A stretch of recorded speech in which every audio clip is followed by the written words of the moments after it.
In this WrestleTalk news, WWE says Vince McMahon's retirement could negatively affect the company going forward, Kenny Omega's AEW return seems all but confirmed, and Ollie's review of Raw. Subscribe and enable notifications to always on for daily wrestling news videos. Support WrestleTalk!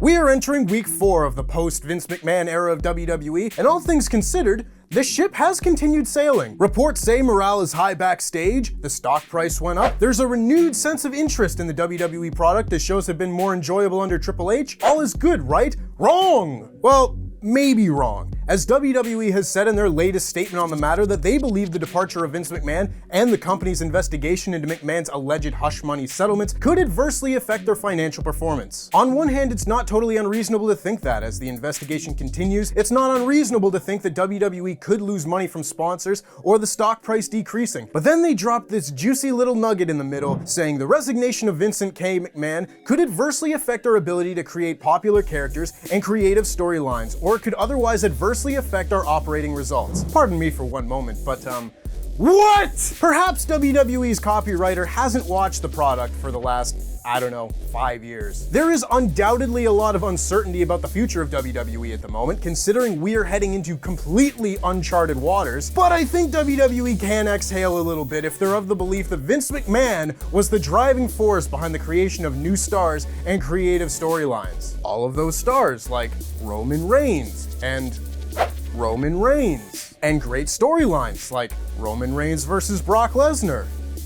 Again, all signs appear to be pointing to the return of the cleaner bout angel Kenny Omega at House of the Dragon this week on Dynamite. Aside from the obvious fact that the Young Bucks' current options for a third partner are Kenny Omega and Brandon Cutler, the odds would have been in Omega's favor, but now we are getting more and more teases that that is the case. This week's episode of Being the Elite saw Matt Jackson don a Backstreet Boys shirt, a normal happening for anyone who can't let the 90s go, but this was also the shirt from this iconic photo of the Elite from years past. Bullet Club back, alright! Being the Elite has teased the return of Kenny Omega for a long time now, with much of the build towards Adam Cole's betrayal of the Bucks happening on the show. Sean Ross Sapp has also added to this, retweeting his report from July 19th that stated that Kenny Omega was nearing a return, with tentative plans at the time that would have seen Kenny Omega entered into a 6-man program for All Out. As if you needed more confirmation of Sean's great work, that report itself appears to be all but confirmed. The Young Bucks and a totally mysterious, not at all confirmed to be Kenny Omega third partner will take on Andrade El Idolo,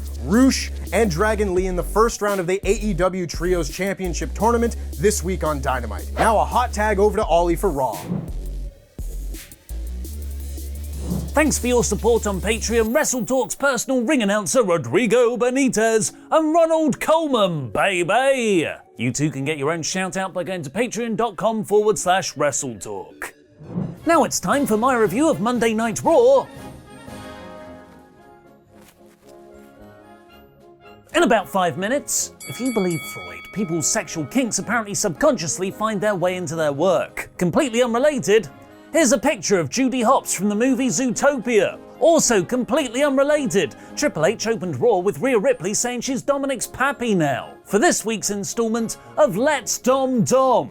Likely building to Dominic's second Who Is Your Daddy match in his life, this time with Ray versus Rhea and, a ball gag hanging from the top of the ring. This was the opening Judgment Day promo where Damian Priest overcame the audience's what chance to cut a fiery promo on how he's going to retire Edge next week in Toronto. A whole consistent 2-week build for a TV match? Triple H, you're spoiling us with this basic wrestling booking. Rey Mysterio attacked them, but the numbers won out and Balor hit a coup de grace onto a steel chair. Alexa Bliss and Asuka beat Nikki, ASH and Doudrop in a really good match to advance in the women's tag team tournament. Asuka's work was particularly great. My only problem isn't with this match, it's with last week's match that was somehow just as competitive as this one. The better story would have been Kai and Sky squashing Brooke and Tamina for the easier route. The winners will clash against each other next week in the semis. In the last few weeks, we've had the United States title getting built up, the whole women's division being reset, and several character revamps. Now that's all done, Triple H can finally get to his true passion.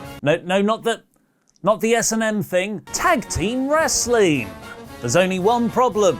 think there's only 2 teams on Raw right now. There's only one possible short-term fix for that: Franken teams. Miz and Ciampa continued their act together in a good match against the new team of Mustafa Ali and Cedric Alexander, aka the Retribution Business. All 3 men wrestled really well together.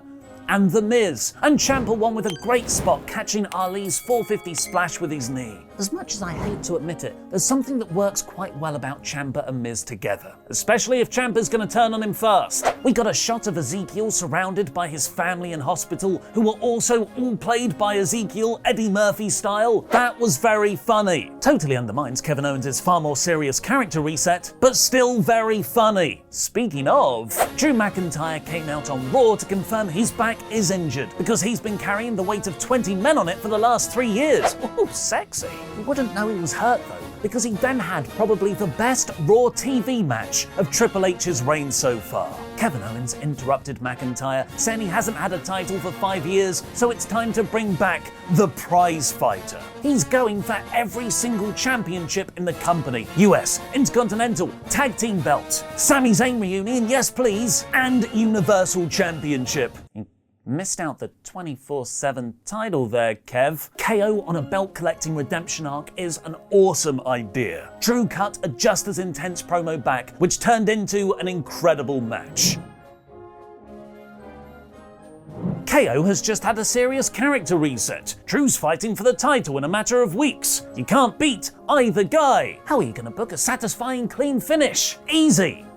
You don't. It's a DQ. I didn't actually mind it though because of one genius character detail at the end. After a brilliant 20-minute back and forth fight, the Usos ran in to attack McIntyre for the DQ. KO hit a stunner on Drew and then told the Usos off mic, "Tell Roman he owes me one." The DQ finish is then no longer the company's lazy way to get out of a booking problem. It's a character-driven angle, with Owens' gimmick now focused on titles and paydays, not normal matches. Riddle's big interview announcement wasn't just that he was medically cleared, it was also that he's here, right now, in Washington DC, prompting a fun brawl with Seth Rollins, chasing him out the arena. It's nice for babyfaces to be smart again. Riddle then challenged Rollins for Clash at the Castle. Veer is coming again, and he came all over a jobber called Bo Keller in what was somehow a first ever meeting. Bobby Lashley retained against AJ Styles in yet another terrific US title TV match. While it never played into the actual action, Dexter Lumis again tried to hop the barricade, but was tackled to the ground by security. The show presented this perfectly. Miz looking confused, the show just cutting to black and a commercial break. Unfortunately, Jimmy Smith then welcomed us back saying, well, that was Dexter Lumis trying to make his presence felt. While Corey Graves was saying,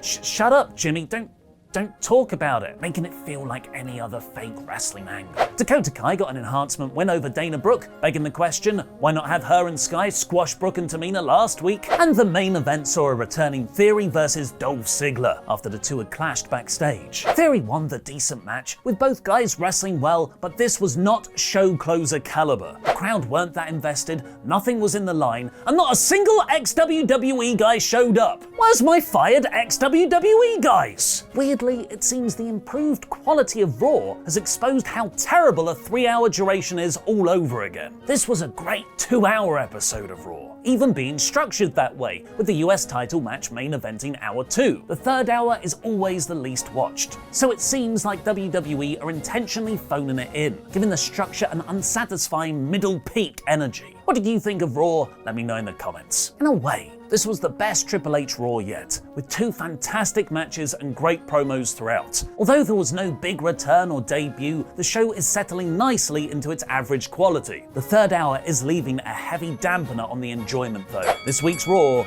is 70%. Who are 10 WWE stars Triple H could push next to the moon?